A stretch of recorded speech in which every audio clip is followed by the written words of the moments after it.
This Daily Brew is brought to you by Inked Playmats, the official playmat vendor for Roguedeckbuilder.com. Order your own custom playmats today by visiting inkedplaymats.com.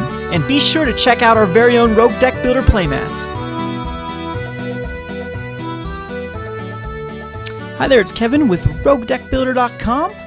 Here with the wrap-up video for the UB Devotion, or not UB Devotion, excuse me, UB Heroic or UB Hidden Strings deck.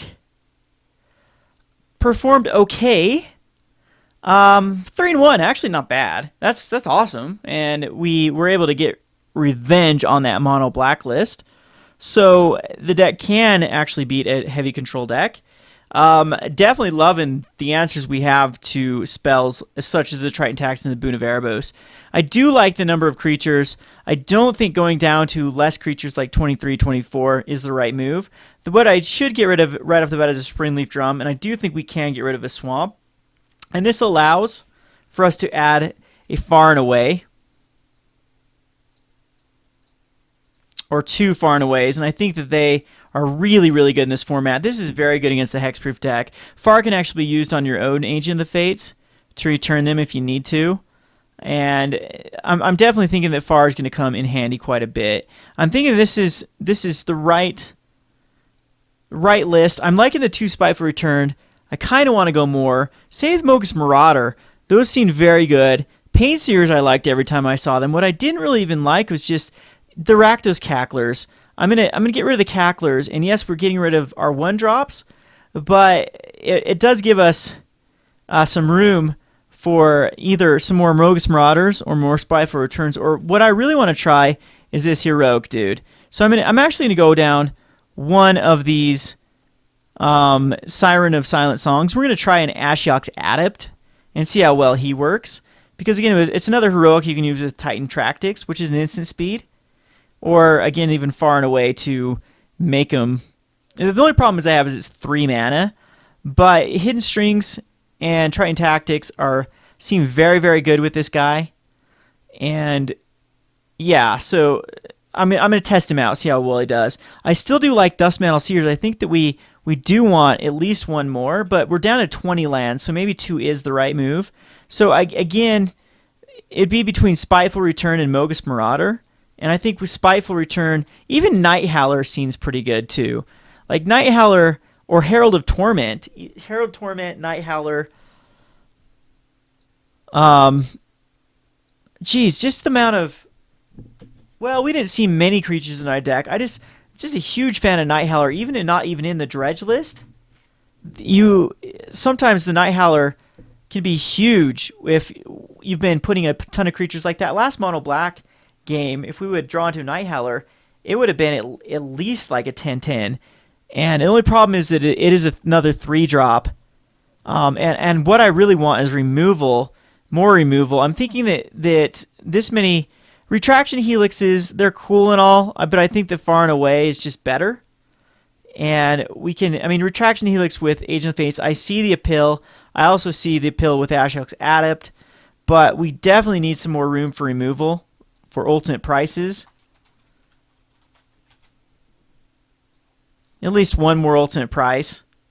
And again, maybe Bioblight's fine at like 2, 4. We would have to put something main board here. Maybe like a Mizium Skin main boarded.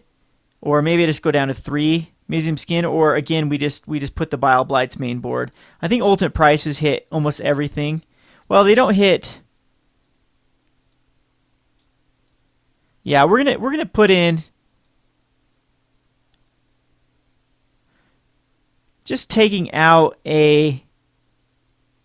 just a 1 of Mizium Skin. I think I am gonna try a Night Howler as just a 1 of in the list, and then we have 2 more slots, which could definitely be used for.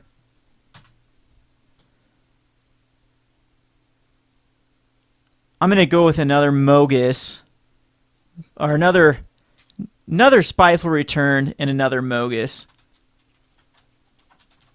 And then we'll test out these Night Howlers, see how well they do. But every time I saw the Mogis Marauder, it was amazing. So I'm going to save this. I'm not going to play any more games with it, but this is the list I would run. Is again the 20 lands with 2 Springleaf drums. I'm thinking that that is enough. I mean, I did like the Springleaf drums. I just think that we got flooded there with too many Springleaf drums a lot of games. I mean, it's really cool though, casting an Agent of the Fates and then having a way to actually protect it with Triton Tactics or Boon of Erebos. So I do like that in there.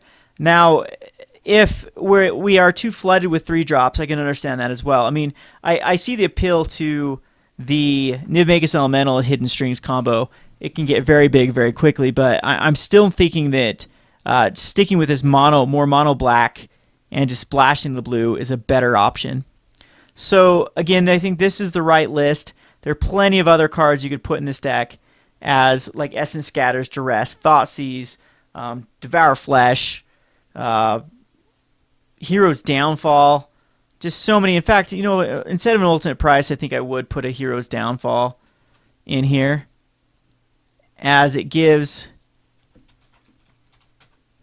a little more versatility than a alternate price, even though it is another 3-drop.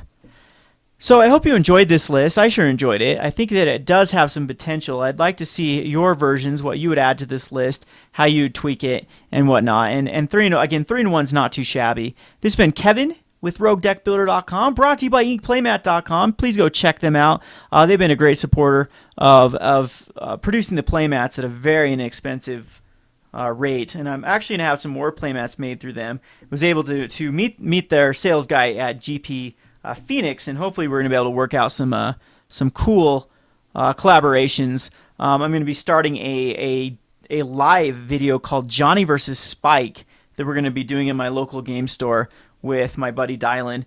He is the resident Spike. I mean, he is a Spike to the definition of Spike. He prints off a net deck and plays the exact list. So nothing against that. That's just his play style. He likes to have things that are fine-tuned. He's more about playing Magic rather than deck building. In fact, he admits the deck building's not his greatest cup of tea. In fact, it was pretty funny at the Sealed.